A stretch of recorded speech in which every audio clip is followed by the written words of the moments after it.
This is Books and Nachos, a podcast for those of us who find excitement in the pages of a good book. Fiction and nonfiction, graphic novels, and more. We're here to help you find something great to read.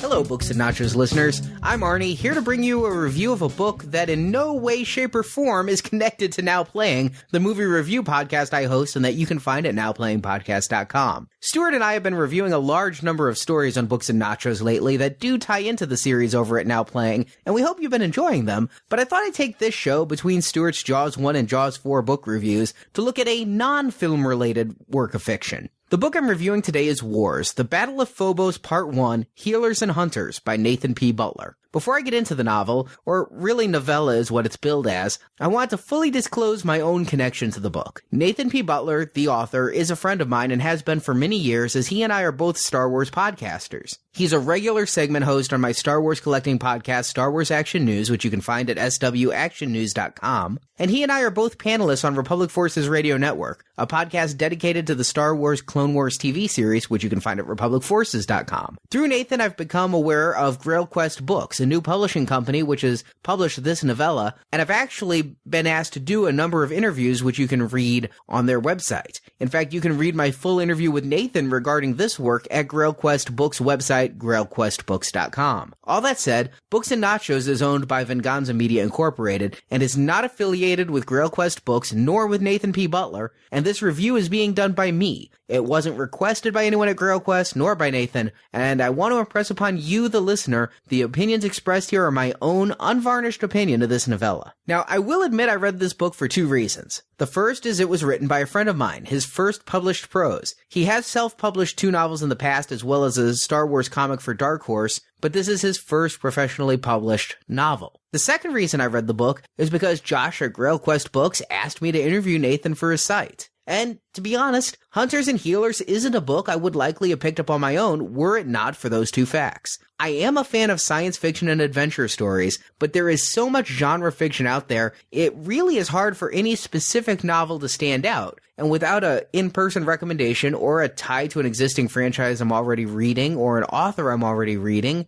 it probably wouldn't have jumped out to me. And more, this book is licensed fiction. The entire Wars universe in which this story takes place is owned by Decipher, a trading card company that used to make the Star Wars customizable card game. In 2002, Decipher lost the license for that CCG to Wizard, and so Decipher took the same game mechanics they used for their Star Wars game and created Wars, all uppercase W-A-R-S. And it was a Star Wars game that Decipher hoped would keep the gamers who were fans of their Star Wars game coming back for the same type of gameplay. Wars, the card game, didn't last very long, with the first game coming out in late 2004, and by early 2005, Decipher had decided not to continue the game. That said, the Wars fan base belies its short life, and much of that can be credited to Decipher's marketing of the game, including having such notable authors as Michael Stackpole and John Howe write the backstory for the Wars universe.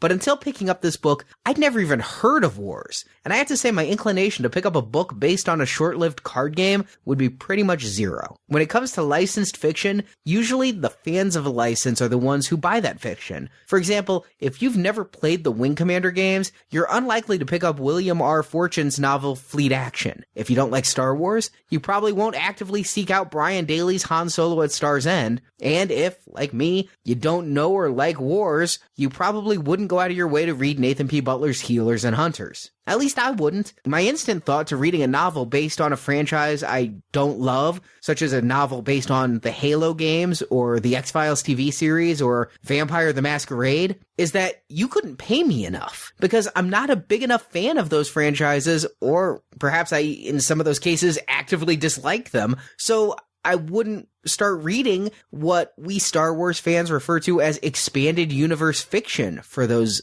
titles. But that you can't pay me enough is a knee-jerk reaction that I'm slightly ashamed of, because no doubt some people feel the same way about novels based on Star Trek or Star Wars or Indiana Jones and so on. And as a big fan of Star Wars novels, and my love of Star Wars novels having been the genesis for Books and Nachos, and I also am a fan of novels from other licensed fiction, I do realize there are some really great authors working in that field. Among some of my favorite authors who seem to specialize in licensed fiction are Kevin J. Anderson, who recently wrote a Superman and Batman book, has written Star Wars, many others. Aaron Alston, a very noted Star Wars writer. Peter David, who has written for Star Trek, as well as original novels and movie novelizations for many Marvel titles. Troy Denning, another great Star Wars author. Diane Duane, who I loved her Star Trek books, and many others. I feel they're talented writers who understand their genres and create enjoyable stories, and in many cases, I think that their novels are underappreciated as being works for hire, when I sometimes think their books are better than the source material on which they're based. So let's try to bring this back to Nathan's Wars novella, though. Wars wasn't a successful enough card game to survive even 1 year, and though it has a hardcore group of devotees who still think of it fondly to this day,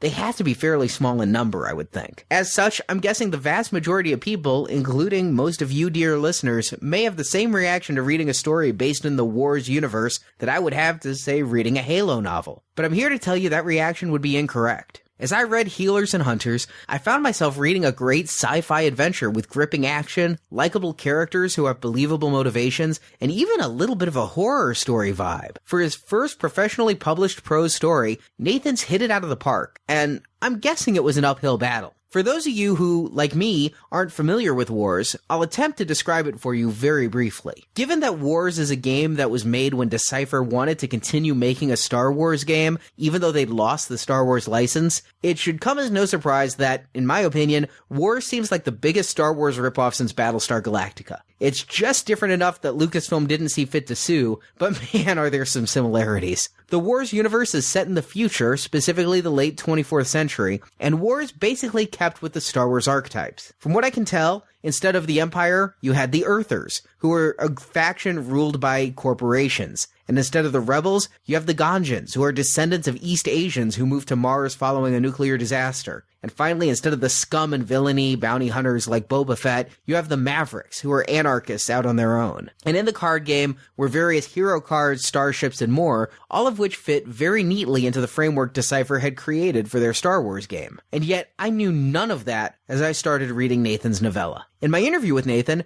he told me that until he was hired to write this story, he hadn't heard of the Wars universe either, and honestly, I think that's to the benefit to readers of this story. Because Nathan started researching his story not knowing an Earther from a Ganjin from a Maverick, he understands the reader may very well not know the Wars universe either. As such, he realizes that his primary task is to tell an engaging, entertaining story, but he also has the task of setting up this Wars universe for the reader. That's something I feel a lot of tie-in fiction writers fail in doing. No matter how much I love some of the Star Wars novels, I feel that it would be very difficult for someone who's never seen Star Wars to pick up one of these novels to read. Knowing the Star Wars vocabulary such as Jedi, lightsaber, and hyperspace is pretty much prerequisite. The same for Star Trek stories. If you don't know Warp 9 from a transporter or the relationship between the characters, the stories are all uphill. But Nathan deftly creates the Wars universe in what I felt was an unobtrusive way. I think that lesser authors would perhaps have had a prologue setting up the Wars universe in a few paragraphs before diving into the story, or perhaps ham-handedly inserting paragraphs of prose in the novel, killing the pacing for the sake of an information dump. That's a trick I've read far too often. But Nathan does none of that. He wisely realizes his primary goal is to entertain and not to provide you with a primer to the Wars universe. Nathan only brings the details in required to tell his story. If you know the universe, that may aid your enjoyment of some aspects of this story, but it is by no means required, and Nathan never relies on reader pre-knowledge, nor does he try to create a source book for Wars that provides information not germane to the story at hand. And Nathan's story is fairly small in scope. The story revolves around Captain Rogan Hallard and his co-pilot Jerlin Cray, Earther Rangers who have been ordered to take the starship the Shadow Surfer to capture or kill Dr. Thompson Granger, an Earther scientist who'd been working on a new military technology that I won't reveal to keep you listeners spoiler-free. Hallard and his team pursue Granger to a Maverick way station when a battle begins between the Mavericks trying to buy Granger's technology, the Earthers trying to reclaim it, and Granger himself, who has his own agenda. This is an incredibly intimate story with a very manageable cast of characters that fit into archetypes familiar to any science fiction fans. And I believe Nathan's intimate knowledge of Star Wars, the story universe that Wars aped, aids him greatly in adapting deftly to this new universe. But I also think Nathan's choice to tell the story he did was an incredibly wise one. When handed an entire universe full of galactic conflict, to me it would be so tempting to tell a story of galactic import, of major wars and hundreds of primary characters, and try to immerse the reader, presumably a Wars fan, in the universe they know and love. But Nathan goes a different tact. Rather than give us Return of the Jedi or Battlefield Earth, Nathan gives us Pitch Black or Alien, a story of import to a number of key characters that takes place against a larger but mostly unexplored science fiction backdrop. Not only does this allow Nathan to have a far more manageable scope for his first professional novel, but it allows a reader to enjoy a story without a lot of heavy lifting. In fact, I was very surprised that this story takes place almost entirely without the involvement of the Ganjins. While mentioned, Nathan keeps the scope of the story much smaller than that, and as such, it allowed me as a reader new to Wars to ease into this universe gently rather than have a steep learning curve,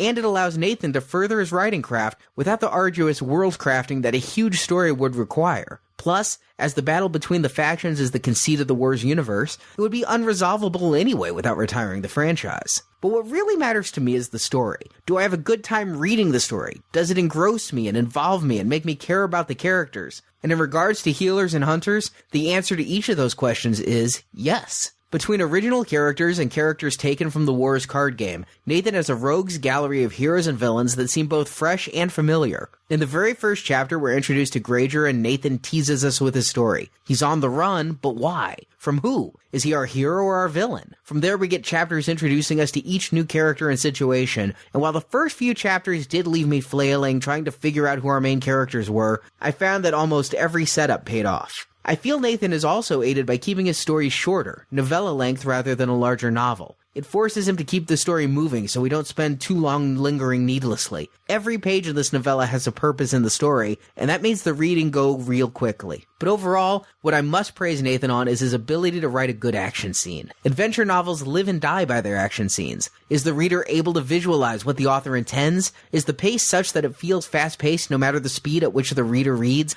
Are things inventive? Do they build? And when it's over, is it satisfying? Nathan is great at the action scenes and tells 2- and 3-way battles in such an exhilarating manner that I found myself really engrossed in this story. And like any franchise author worth his salt, Nathan leaves some hooks in this novel to bait me as the reader to highly anticipate his follow-up, which I understand is currently in the works. So to anyone who enjoys genre fiction, especially a good sci-fi story with lots of action, I highly recommend you pick up Wars, The Battle of Phobos, the Earthers. It's available in print format at indieplanet.com for $16, but for $3 you can get the Amazon Kindle version. The first few chapters are available for free at grailquestbooks.com, but for me the story really took off around chapter 5, so I suggest you just hit Amazon, pay the $3, and enjoy the story from start to finish. It's a quick read, but a highly enjoyable one that I enjoyed a lot more than I expected I might. So thank you again for joining me for this episode of Books and Nachos. Stuart will be back soon with his review of the novelization of Jaws: The Revenge,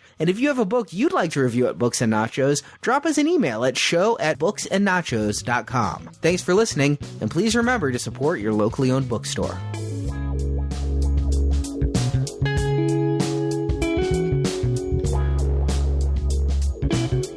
Thank you for listening to Books and Nachos. If you enjoyed this podcast, please leave us a review on iTunes, and you can catch back episodes at our website, booksandnachos.com.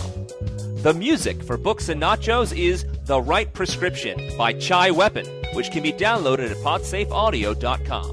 Books and Nachos is copyright 2011, Venganza Media Incorporated, all rights reserved.